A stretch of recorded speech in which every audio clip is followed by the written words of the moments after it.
Salam saudara-saudaraku yang diberkati oleh Tuhan Yesus. Apa kabarmu hari ini? Saya percaya semua kita selalu dalam naungannya, sehingga sukacita berlimpah dalam hati kita.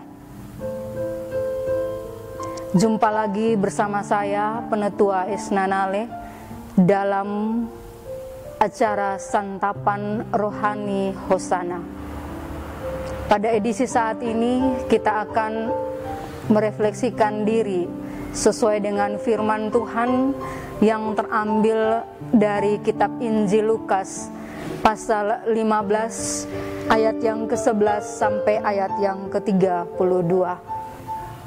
Namun sebelum kita belajar lebih jauh, mari kita minta pimpinan Roh Kudus di dalam doa. Kita berdoa.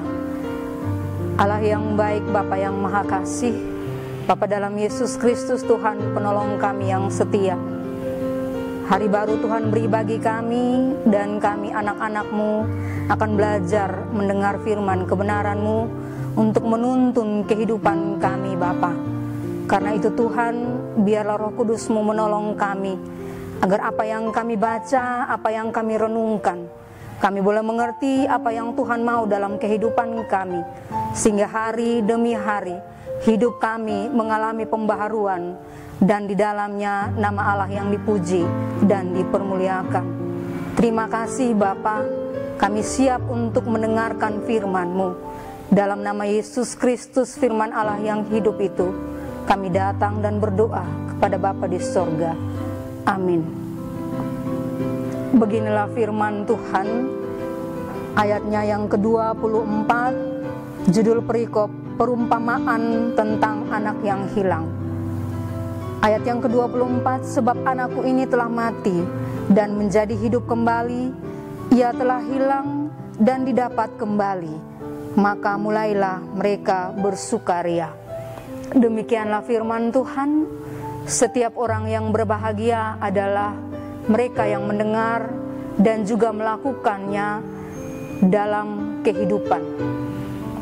Bapak Mama, Saudara semua, terlebih khusus Bapak Mama, Saudara Jemaat Hosana Batu Plat, Salam. Judul bacaan kita perumpamaan tentang anak yang hilang. Kita melihat bahwa Tuhan Yesus seringkali mengajar dengan banyak perumpamaan, dan salah satunya tentang anak yang hilang. Dalam bacaan kita ini yang mau kita bahas adalah tentang seorang ayah yang mempunyai 2 orang anak, yang sulung dan bungsu. Ayah di sini mau berbicara tentang Bapa atau Tuhan. 2 orang anak berbicara tentang pribadi kita atau tingkah laku kita. Si bungsu dalam kehidupan digambarkan kadang seperti kita, berperilaku sama dengan si bungsu. Kita ingin keluar dari zona nyaman kita, serta ingin mengetahui apa yang terjadi di luar tanpa kita berpikir matang, bahwa ketika kita keluar berarti kita bisa mengalami hal yang baik dan yang tidak baik. Memang dengan kita keluar dari zona nyaman kita, kita bisa mengetahui, bahkan dapat belajar banyak hal untuk menambah pengalaman hidup kita. Tapi kita di luar zona nyaman pun kita bisa mengalami hal-hal yang buruk dalam hidup kita. Dan ketika yang buruk kita alami, baru kita menyadari serta kita sadar bahwa kita telah melakukan hal yang tidak berkenan, bahkan menyakiti hati Bapa. Kita berpikir untuk kembali pada zona nyaman kepada Bapa. Tapi ketika kita kembali, kita juga berpikir kita pasti diterima dengan baik oleh Bapa. Tetapi ada juga saudara, teman kita yang tidak menyukai atau tidak menerima. Karena apa? mereka berpikir bahwa kita telah melakukan kesalahan. Tetapi kita kembali dan diterima dengan baik oleh Bapa. Yang kedua, kadang hidup kita pun seperti anak yang sulung. Kita merasa bahwa kita mengikuti Bapa atau kita mengikuti Tuhan dengan setia, melayani, tapi kita tidak pernah mendapatkan apa-apa.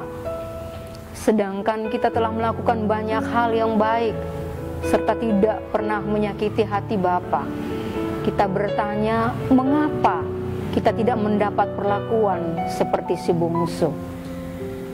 Kita juga bisa menghakimi orang lain, bahwa kenapa ketika dia berbuat salah, tetapi masih diterima Bapa dengan baik, malah diadakan suatu pesta penyambutan. Dalam bacaan ini sebenarnya mau menceritakan bahwa Tuhan tidak melihat seberapa besar kesalahan yang kita buat, tetapi seberapa besar keberanian kita untuk mau datang, merendahkan diri kita, serta mengakui kesalahan-kesalahan kita. Yang berikut adalah bahwa Ia juga tidak melihat seberapa banyak kesalahan yang telah kita lakukan, baik dalam pelayanan maupun dalam kehidupan keseharian kita. Allah mau menyatakan bahwa kasih-Nya tidak pernah terbatas untuk kita manusia. Oleh sebab itu, kita perlu belajar untuk tidak pernah meragukan anugerah pengampunan dari Allah. Mari kita merespon firman ini dengan doa. Kita berdoa.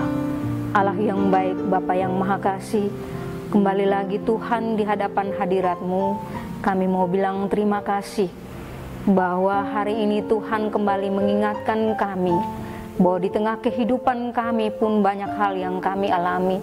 Tingkah laku pribadi kami pun kadang seperti si bungsu dan si sulung. Tuhan baharui kehidupan kami Bapa, agar kehidupan kami lebih baik ke depan, dan biarlah kehidupan kami juga boleh menghasilkan buah-buah kebenaran, dan di dalamnya nama Tuhan yang dipuji dan dipermuliakan. Biarlah apa yang telah kami baca, kami renungkan, kami mengerti dan kami memahami bahwa Tuhan menghendaki kami hidup harus mengalami pembaharuan, dan kehidupan kami benar di mata Tuhan. Terima kasih Bapa. Inilah doa kami Tuhan. Di dalam nama Tuhan kami Yesus Kristus, kami datang bersyukur berterima kasih untuk firman-Mu dan untuk hari baru yang Tuhan anugerahkan bagi kami. Amin. Saudara-saudara yang diberkati, inilah akhir dari santapan rohani Hosana saat ini.